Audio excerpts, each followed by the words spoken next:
Dear friend, I write this letter to you on a beautiful Sunday morning. No doubt you'll be happy to hear that nothing has changed insofar as the picture of your hometown is concerned. It remains exactly as you left it.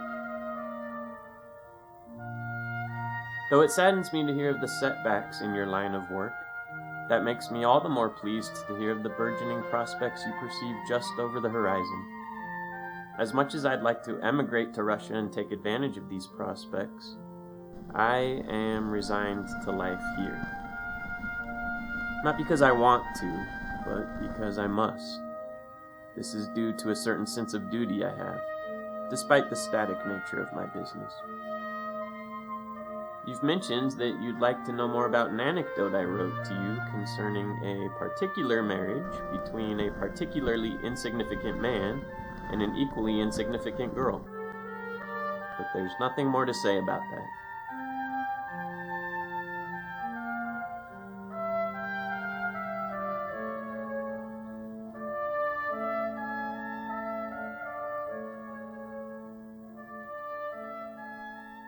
So he won't be coming to our wedding?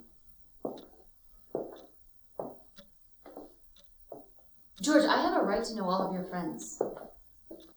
It's not that he wouldn't come if we'd invite him. He probably would. Only circumstances have forced him to live the life of a bachelor. Permanently.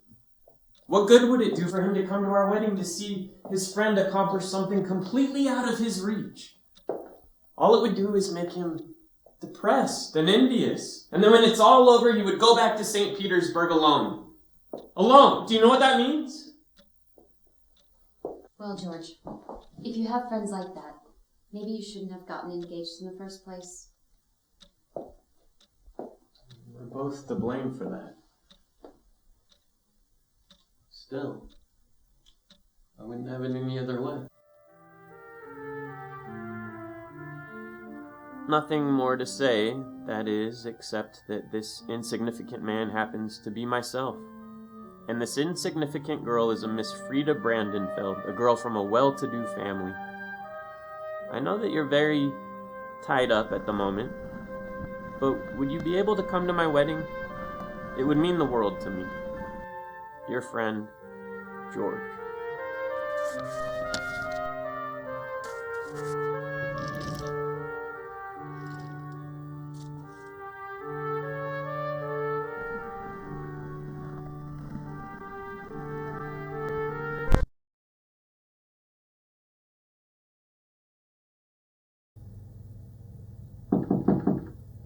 Come in. Good morning, Father. Ah, George. Good morning to you as well. It's quite dark in here, Yes, it is dark. and you've shut the window. I prefer it that way. You shouldn't read in the dark. And it's nice and warm outside. How about we open up that window? No need to worry about me, son. So what brings you in here this fine morning? What did you want to talk about? Well, after much consideration, I've decided to tell a friend in St. Petersburg about my engagement to Frida. Oh, yes, your friend. I didn't want him to know at first. I had made that decision out of consideration for him. Oh, I see. Now you changed your mind, have you? Yes. I resolved that if he's a good friend, he should be happy for my engagement. I was about to send it off, but not before I talked to you.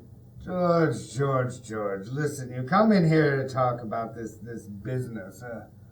Perhaps you want my advice. Well, how can I give you my advice if I'm not told the whole truth? Since the death of your dear mother, the whole truth is often hard to extract.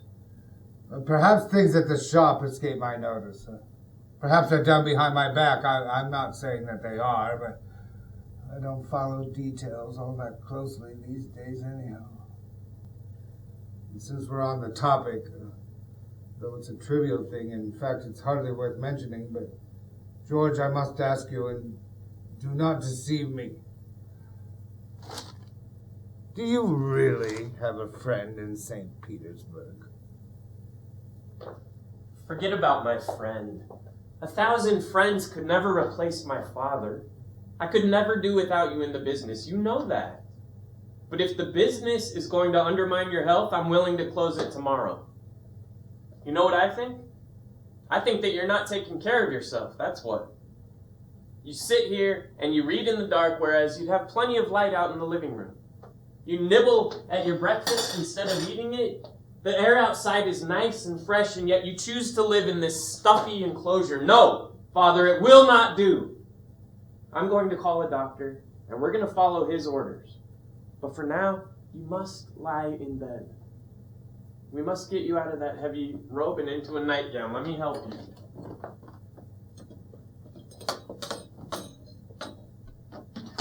George, you have no friend in St. Petersburg. Don't pull my leg as if you had a friend there, and of all places. Just think for a moment, Father. 3 years ago, you spoke with my friend in this very room. He told us the most incredible stories of the Russian Revolution. For example, one time on a business trip to Kiev, he found himself in the midst of a riot. A priest appeared on a balcony and cut the symbol of the cross into his hand. You've told that story once or twice since then.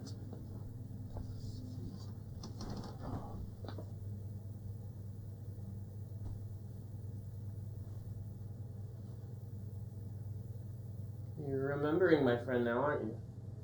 Am I covered up now? See, you like it in your bed, don't you? Am I covered up now? Don't worry. You're covered up. No! You wanted me covered up. Oh, yes, you wanted me covered up, my little puppy. But I'm far, oh so very far from being covered up. Father? Yes, and that's the point. Of course I know your friend. I know everything about him. He's like a son to me. And now that you thought you pinned him down so far down you could plant your ass on him, now you think you can just up and get married? Father. Shut up and pay attention! Just because she lifted her skirts like this? Just because she lifted her skirts like this! Because she lifted her skirts like this and this and this! But you haven't dug your friend in deeply enough. I'm his representative, and I represent him right here on the spot! Oh, no, this can't be. Oh, but it is, my little puppy. Tell me one thing. Just one thing. And as you answer, be a loving son and deceive me no longer. Did you not think I loved you? You, my son, who had sprung from my loins?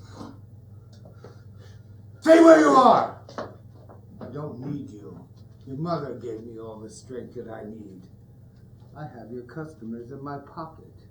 And I've established a fine connection with your friend. He knows everything. Your letters, he holds in his left hand and crumples them unread. With mine, he holds them in his right and reads them in full. Do you think I've been just reading my newspaper? Look!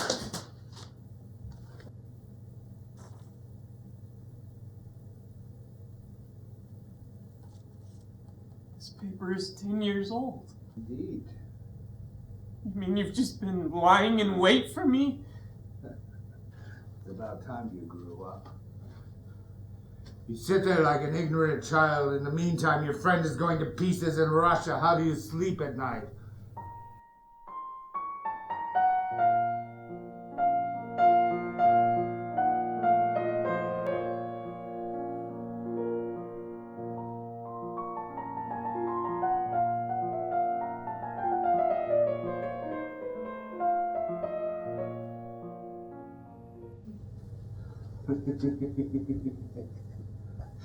Yes, yes. Now you know. There's more to the world than just yourself. You might have been an innocent child, that is true. But more truly, you were a rotten human being. And therefore take note. I sentence you to death by drowning!